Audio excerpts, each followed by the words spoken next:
What's up YouTube, comment est-ce que vous allez ce vendredi? Moi je me porte plutôt bien, je vais pas mentir. Je vais vous faire découvrir aujourd'hui une recette intéressante de gâteau de maïs. Si vous n'avez pas de champ à côté de chez vous, c'est pas grave. Découvrez cette recette qui va sûrement vous surprendre.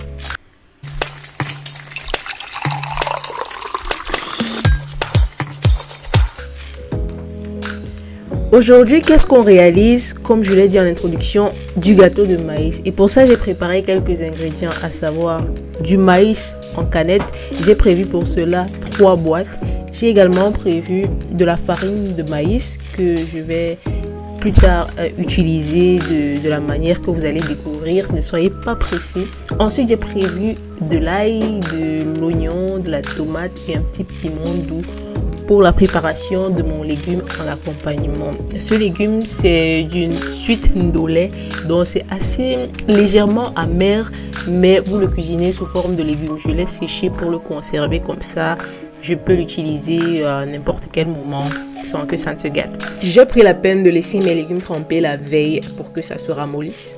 Donc c'est resté environ 12 heures de temps dans l'eau et je vais mettre ça à la cocotte pour que ça cuise et que ça se ramollisse bien comme il faut. En attendant, je vais passer à la préparation de ma pâte de maïs. Pour ça, je vais tout simplement rajouter le contenu de mes 3 canettes dans le mixeur. Et pour vous donner une idée, on était à environ 1 litre à l'état non écrasé. Je vais rajouter un petit peu d'eau également parce que ça sera très difficile à faire démarrer sinon. Et je vais mixer jusqu'à avoir une pâte vraiment assez lisse. Je rajoute un petit peu de sucre. Peut-être vous aurez remarqué, j'aime bien utiliser du sucre brun, mais vous pouvez utiliser du sucre blanc si vous le voulez. Je rajoute aussi un peu de sel et je mixe encore bien. Entre temps, mes légumes sont en train de mijoter et de se ramollir. Petite astuce, vous pouvez rajouter du sel gemme pour rendre ça encore plus tendre si vous en avez. Et une autre astuce que j'utilise, vous voyez bien que c'est en train de vouloir sortir de la marmite. Badigeonnez les bordures de votre marmite avec un peu d'huile et vous verrez qu'il n'y aura pas de versement autour de votre marmite. Voilà, mes légumes sont prêts et je vais donc passer à la préparation, à la cuisson de mes boules de maïs dans un premier temps.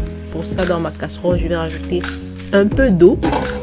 Et je vais verser mon mélange de maïs doux dans une casserole. Je vais ensuite rajouter de l'amidon de maïs jusqu'à avoir une pâte assez consistante. Mais je pense avoir utilisé environ 2 à 3 grandes louches d'amidon pour 1 litre de maïs.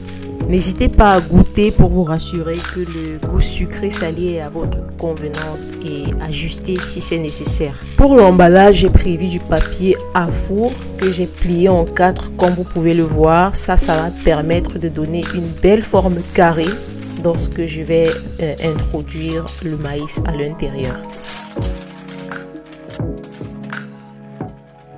Maintenant, je vais juste plier ma feuille en suivant les plis du tracé que j'ai fait tout à l'heure.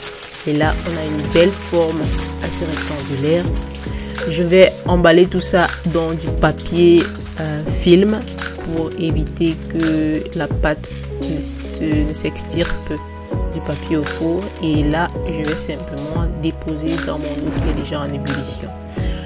Et voilà, je vais les disposer et laisser cuire lentement. Surveillez le niveau d'eau. Une fois que l'eau tarit, veuillez en rajouter pour éviter que le bas de la marmite ne brûle. La cuisson m'a pris environ 1 heure de temps. Et voilà. Maintenant, on va passer à la cuisson de notre légume. Je fais une petite pause pour dire merci à tous ceux qui se sont abonnés, qui like mes vidéos, même si on est en train de grandir lentement mais sûrement. Ça me fait super plaisir. Et si toi tu n'es pas encore abonné, n'hésite pas à le faire, c'est gratuit. Je vais donc assaisonner mes légumes avec des épices que j'ai dans mon placard, du sel, du poivre et d'autres épices intéressantes. Laissez libre cours à ce que vous aimez et comme ça pendant la préparation, plus besoin d'assaisonner. Je vais faire revenir dans de l'huile mes oignons et mon piment doux. Ensuite, une fois que c'est un peu doré, je rajoute la tomate et je laisse cuire pendant environ 20 minutes à feu doux. Je rajoute un petit peu d'eau si nécessaire. Et une fois que l'eau aura tari, et que ça sera bien, on va passer au rajout de nos légumes qui ont été préalablement bien cuits. Et voilà, nos légumes sont en train de prendre forme bien comme il faut. Une fois que vous rajoutez également un petit peu d'ail et laissez cuire pendant environ 10 à 15 minutes parce que voilà, les légumes sont déjà cuits. Et voilà, notre plat est fin, prêt à être dégusté. C'est hyper délicieux. Je peux vous assurer que la consistance du maïs était tout simplement parfaite. Et voilà, n'hésitez pas à tester cette recette. Prenez soin de vous. Bye.